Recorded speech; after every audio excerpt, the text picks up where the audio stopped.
Already తీసుకున్నగా మీ దృష్టికి రానట్టుంది, అయితే మీరు ఆలస్యంగా ఉన్నారు. అది ప్రభుత్వం కూడా అధికారికంగా చేస్తుంది. ఆల్రెడీ కొన్ని వేసినాం కదా, వేస్తాం. ఇది నిరంతర ప్రక్రియ, వేస్తూనే ఉంటాం. అది అప్పుడు చెప్తాం. ఇప్పుడే ఇంత ముందుగా ఎట్లా రాహుల్, ఇంకా చర్చనే జరగలేదు. కామెంట్ చేసేది ఉంది. దేవుడు ఆడేది భద్రాచలంలో బ్రహ్మాండమైన రాముడు ఉన్నాడు, వాళ్ళందరిని వచ్చి దర్శనం చేసుకోమని చెప్తున్నాం. బట్టి విక్రమార్క గారు ప్రత్యేకంగా ఏర్పాట్లు చేస్తారు. భద్రాద్రి రాముని భద్రాచలం వచ్చి అందరు భక్తులందరూ దర్శించుకోండి. దేవుడు అనేవాడు దేవుడు. దేవుడికి రాజకీయాలకు, రాజకీయ పార్టీలకు ముడి పెట్టకండి. మేము ఆ కోణంలోనే చూడము, ఆ కోణంలోనే చర్చించము. దేవుడిని ఎప్పుడు నచ్చితే, ఇప్పుడు తిరుమల తిరుపతి దేవస్థానం ఉంది, ఎవరికి ఎప్పుడు వెసులుబాటు ఉంటే అప్పుడు వీలైనప్పుడు పోయి దర్శనం చేసుకొని వస్తుంటాము. కాబట్టి దానికి రాజకీయ రంగు పులుముతున్నారంటేనే దాన్ని స్వార్థం కోసం వాడుకోవాలని చూస్తున్నారని.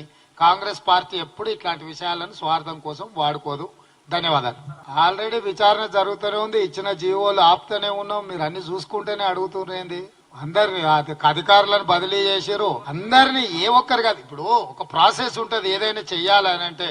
ఇది ఆటవిక రాజ్యం కాదు. నాకు నచ్చలేదు కాబట్టి ఎంబడే ఊరేయండి అని చెప్పనికే.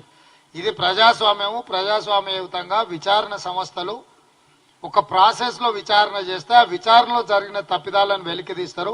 ధరణి మీద కమిటీ వేసినాం. ధరణిలో సామాన్య మార్పులు ఎట్లా చేసినో కూడా వాటి మీద జరుగుతుంది. చేసిన వాటిని, మా ప్రభుత్వం దృష్టికి వచ్చిన వాటిని అన్నిటిని కూడా విచారణకు ఆదేశిస్తూనే ఉన్నాము.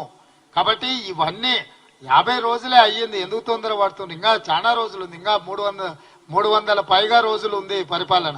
ఆల్రెడీ చెప్పినాం కదా, రేపు అసెంబ్లీలో రెజల్యూషన్ పాస్ చేసి బీసీ జనగణన చేస్తాము. రాహుల్ గాంధీ గారి కమిట్మెంట్ ఇది. తప్పకుండా వచ్చే నెలలోనే ఉంటాయి. ధన్యవాదాలు. పదాలు తెలియని పెదవులకు అమృత వాక్యం అమ్మ. సంతానలేమి సమస్యతో బాధపడుతున్న ప్రతి స్త్రీమూర్తి బాధను మేము అర్థం చేసుకోగలం. ఫెటినైన్ వరల్డ్ బెస్ట్ ఎంబ్రియాలజీ ల్యాబ్ మరియు జిల్ట్రిక్స్ అలారం సిస్టాన్ని మొట్టమొదటిసారిగా ఏపీ మరియు తెలంగాణలో ఈ నెల 9న ప్రముఖ సినీ నటి స్నేహ, స్పెయిన్ దేశానికి చెందిన international senior embryologist Javier Herrera గారు ప్రారంభించారు. ఈ శుభతరుణంలో రక్త పరీక్షలు, AMH test, RBS, semen analysis, ultrasound scan, follicle scan ఈ నెల 31 వరకు ఉచితంగా అందిస్తుంది. 49 అంటే సంతానం, 49 అంటే సంతోషం.